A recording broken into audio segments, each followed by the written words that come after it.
Salve, salve, meus queridos, tudo bem com vocês? Vamos lá para a nossa aula 2, ela é sobre números quânticos. Vocês devem lembrar que ao longo do tempo, a gente teve a evolução do modelo para o átomo, através da contribuição de vários cientistas, e o nosso foco inicial é sobre a eletrosfera. Lembre que no modelo quântico, que é o modelo atual, a eletrosfera ela é dividida em níveis, subníveis e uma região um pouco mais específica chamada de orbital, o qual a gente vai ver a definição nesta aula. Beleza? Vamos lá então? Galera, e quem são os números quânticos? Eles são 4 numerozinhos, os quais correspondem ao endereço do elétron. Então imagine que você vai procurar uma pessoa, né, gente? Então você vai lá, encontra qual é o país dela, qual é o estado que ela mora, qual é a cidade que ela mora, qual é a rua, qual é a casa, na verdade? Então tem toda uma ordenação para você encontrar essa pessoa. Da mesma forma, os químicos criaram, vamos dizer assim, uma maneira de encontrar esse endereço para o elétron, beleza? Vamos ver lá qual é o primeiro número quântico, que a gente chama de número quântico principal, representado por N minúsculo. Ó, ele diz pra gente qual é o nível ou camada deste elétron. Beleza? Quais são os valores possíveis? Vocês já conhecem. Eles vão de 1 a 7 para os nossos átomos conhecidos, não é verdade? Qual é o significado desses números, gente? Então tá lá, é a distância do elétron até o núcleo. Lembre, né? Se a gente tem o núcleo atômico e tem as camadas aqui, né, ao redor, então quando a gente fala assim, né, que o elétron está na primeira camada, ele está aqui perto do núcleo atômico. Se ele estiver na segunda camada, ele está um pouquinho mais afastado e assim por diante. Tranquilaço, né? O segundo número quântico ele é representado pela letrinha L. Então ele chama número quântico secundário ou azimutal. Cuidado com esses termos, né? Ele representa para a gente o subnível ou subcamada. Vocês também conhecem esse número quântico. Quais são os valores possíveis para ele? Então aqui nós temos lá os subníveis, né? S, P, D e F, e daí eles são representados por números 0, 1, 2 e 3. Tranquilaço, né? Então até aqui você já conhece o N e o L. A gente só está nomeando eles, né? Qual que é o significado do número quântico secundário? Ele fala um pouco sobre a forma dos orbitais. Então a gente já vai ver quais são essas formas aí, né? Na verdade a gente vai ter que ficar atento às formas dos orbitais S e P somente. Meus caros, e o terceiro número quântico é o número quântico orbital ou magnético, representado por Mzinho. Quais são os valores dele? Eles vão de menos L a mais L. Muito cuidado porque ele tem uma correlação então com o número quântico secundário, ok? Significado para ele, ó, ele trata sobre a orientação dos orbitais no espaço. Falei para vocês que a eletrosfera tem aquela divisão em níveis, subníveis e orbitais. O que vem a ser um orbital, gente? É a região de maior probabilidade de encontrar um elétron. Na vida real, ela corresponde a uma figurinha geométrica. Mas aqui pra gente nós faremos essa região, né, ser representada por um diagrama de caixinhas. Então veja ali comigo, isso é novidade para vocês, né? Vou colocar já os numerozinhos desse número quântico. Então perceba, né, ó, 0, menos 1, 0 mais 1, menos 2, menos 1, 0 mais 1 mais 2 e assim por diante, né? Olha que interessante, gente. A gente aprendeu que no subnível o subnível S comporta no máximo 2 elétrons. Olha o motivo. Dentro do subnível S a gente tem apenas um orbital e cada orbital comporta no máximo 2 elétrons. Então por isso que é S2. Ó, aqui a gente está lidando com um orbital do tipo S. Olha por que no subnível P a gente tem um máximo de 6 elétrons. Porque o subnível P ele é composto de quantos orbitais? Ó? 3 orbitais.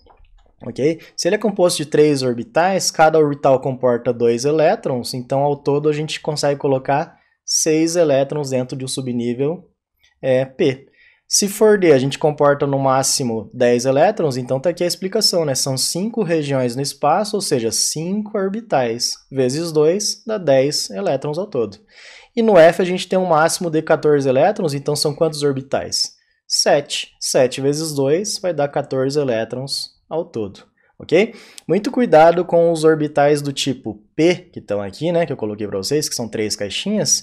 Às vezes, ao invés de colocar os números quânticos ali, orbitais, como númerozinhos propriamente ditos, né, menos 1, 0 e mais 1, às vezes pode aparecer assim, ó, Px, Py e Pz, se referindo àquelas regiões no espaço que a gente já vai ver daqui a pouquinho. Meus queridos, dá uma olhada que massa é isso aqui. Então assim, né, aquelas caixinhas que eu falei para vocês que são os orbitais, eles na vida real, na verdade, são figurinhas geométricas, são regiões no espaço onde é maior a probabilidade de encontrar um elétron. Então, dentro do subnível S, nós temos os orbitais. Olha o formato desse orbital. Ele parece uma esfera, ok? E daí lembra que a gente desenha essa região no espaço aqui, de maneira simplificada, né, num diagrama de caixinhas. Então, cada caixinha era um orbital que comporta no máximo 2 elétrons. Aí você me pergunta, professor, e como que os químicos chegaram à conclusão de que a região no espaço onde o elétron está ali, né, neste caso aqui do S, parece uma esfera? Eles pegaram um elétron e começaram a fotografar a movimentação deles, né, em vários momentos diferentes, ok? Então eles reuniram todas aquelas fotografias e descobriram mais ou menos qual que era o espaço que esse elétron percorreu. E ele tinha a forma aproximada de uma esfera. Então assim que a gente chegou a essa conclusão. Já nos orbitais P, então foi feito basicamente o mesmo procedimento, né? A gente tem 3 regiões possíveis, que eu falei ali para vocês antes, que era Px, Py e Pz, ok? Tem tudo a ver com os eixos ali cartesianos, né? Se são 3 regiões, gente, onde o elétron pode estar, então quantas caixinhas a gente vai colocar? 3. Então, aquelas 3 caixinhas que nós vamos utilizar lá no diagrama para distribuir os elétrons em orbitais, correspondem a essas 3 regiões no espaço. Se cada orbital comporta no máximo 2 elétrons, então 3 vezes 2 vai dar 6. Por isso que o subnível P comporta no máximo 6 elétrons. Mas dá uma olhada que legal, gente. Os orbitais do tipo P, ele tem uma aparência de nuvenzinha, uns balõezinhos, ok? Isso aqui, na verdade, para os químicos, em alguns livros e tudo mais, né, a gente encontra como forma de Altair. O que é um Altair? É aquele pezinho de academia. Então, quero que você guarde que orbitais do tipo S são esféricos e orbitais do tipo P têm forma de halteres. Beleza? Meus queridos, eu coloquei agora aqui os orbitais do tipo D para vocês. Então, tá lá, são 5 regiões diferentes, elas já são um pouquinho mais complexas, na verdade, e aqui nós temos as funções de onda que descrevem essas regiões. É claro que, o que eu preciso que você guarde aqui nessa ocasião? Que se são 5 regiões diferentes, a gente vai usar 5 caixinhas, 5 orbitais. Como cada orbital comporta 2 elétrons, então 5 vezes 2 vai dar um total de 10 elétrons dentro do subnível D, que é o máximo para ele. Gente, a gente não vai guardar as formas desses orbitais D, ok? Isso não é alvo de, como se diz, estudos para o ensino médio. A gente não estuda os orbitais nem D nem F.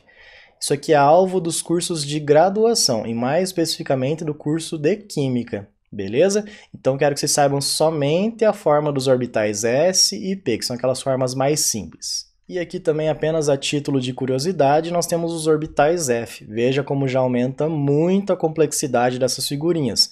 Também não precisamos focar nisso, ok? Então tá lá, se são 7 desenhos diferentes, 7 regiões diferentes, então nós temos 7 caixinhas. Vezes 2 elétrons, nós temos um total de 14 elétrons, que é o máximo para o subnível F. Até então nós falamos de 3 números quânticos, 2 deles vocês já conheciam, que era o N e o L, respectivamente nível e subnível, e o terceiro número quântico, que era o Mzinho, vocês acabaram de ver que ele corresponde ao orbital em que o elétron está. O nosso quarto e último número quântico é o número quântico de spin. E nós trabalharemos com 2 valores apenas para ele. Então nós temos lá os valores de menos meio ou mais meio. Ok? Qual que é o significado deste número quântico? Ó, ele indica o movimento de rotação do elétron. Vou tentar justificar isso para vocês. Por que que existe essa movimentação do elétron, né? Meus queridos, imagina você confinando 2 elétrons dentro de um espacinho muito pequenininho que é o orbital. Lembra, né? O orbital é a região de maior probabilidade de encontrar o elétron. Se eu confinar 2 cargas elétricas negativas dentro de um espaço muito pequenininho, é natural que a gente imagine que haja repulsão elétrica, porque nós temos cargas de igual sinal, ok? Então os iguais se repelem. Gente, e como que a gente vai explicar então que aqueles caras conseguem ficar dentro de um orbital se eles estão se repelindo? A gente diz que cada um deles exerce um movimento diferente um do outro, ok? Então, um faz um movimento de rotação horário e o outro faz um movimento de rotação anti-horário. E qual é a consequência disso? Nós geramos, assim, um campo magnético atrativo entre eles, ok? Através dessa movimentação diferente, né? E que supera, no caso, aquela repulsão entre as cargas de igual sinal. Então, coloquei ali para vocês a movimentação dos dois elétrons e coloquei qual é o significado disso, né? Ó, a geração do campo magnético atrativo é maior do que a repulsão elétrica, ou seja, nós conseguimos manter esses dois elétrons agora confinados dentro de um único orbital. Tá, e qual é a intenção dos químicos ao estudarem os números quânticos, né? É fazer uma distribuição eletrônica um pouco diferente do convencional. Vocês aprenderam lá de distribuição eletrônica usando o diagrama de Pauling, lá é para átomos neutros e para íons. Vocês aprenderam também comigo lá a distribuição utilizando o CERN do gás nobre anterior, e agora a distribuição eletrônica em orbitais. E para isso nós temos duas regrinhas de ouro. Então tá lá, regra de Hund, que diz o seguinte: dentro de um subnível, cada orbital deve ser preenchido com um elétron de mesmo spin, ou seja, devemos distribuir todos desemparelhados com o mesmo spin. Se necessário efetuar o emparelhamento, cada orbital irá receber o segundo elétron com spin contrário ao primeiro. Falei grego, né? Já já eu vou traduzir para vocês ali num exemplo. Segunda regrinha de ouro. Princípio da exclusão de Pauli. Em um átomo, dois elétrons não podem ter o mesmo conjunto de números quânticos. Gente, vamos lá para o exemplo que fica mais nítido, né? Então aqui nós temos orbitais do subnível P. Como que eu sei que é P, gente? Porque o P tem no máximo 6 elétrons. Então a gente vai ter quantas caixinhas nele? 3, porque cada uma comporta no máximo 2 elétrons. Vou colocar ali o número quântico que identifica cada um dos orbitais. Então menos 1, 0 e mais 1. E eu quero distribuir aqui dentro, gente, 5 elétrons. Olha como que nós faremos a distribuição. Então a gente vem da esquerda para a direita. Beleza? Tá, vou colocar lá o primeiro elétron. Lembra, eu vou distribuir 5.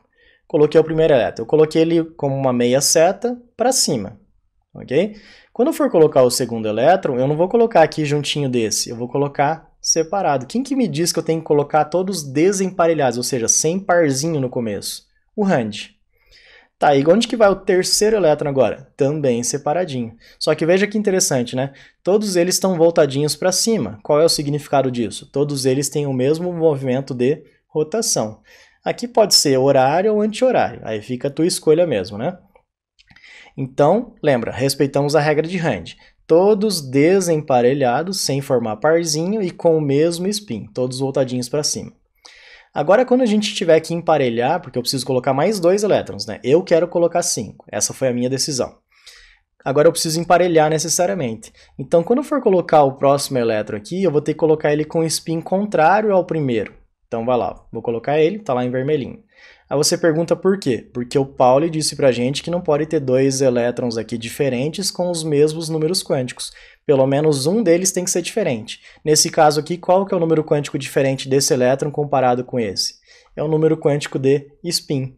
Um está movimentando no sentido horário, o outro está movimentando no sentido anti-horário. Lembra que eu te disse qual é a explicação para isso, né? Para poder confinar duas cargas negativas ali dentro, a gente assume esse movimento de rotação diferente para os dois, para gerar um campo magnético atrativo. Beleza, distribuímos 4 elétrons. Se eu tiver que colocar mais um elétron, que é o que eu queria, né, colocar 5, eu vou ter que colocar ele ali no próximo orbital, também com spin contrário ao elétron que já ocupava ele. E aí você finalizou a distribuição em orbitais para esse exemplo aqui hipotético, né? Beleza?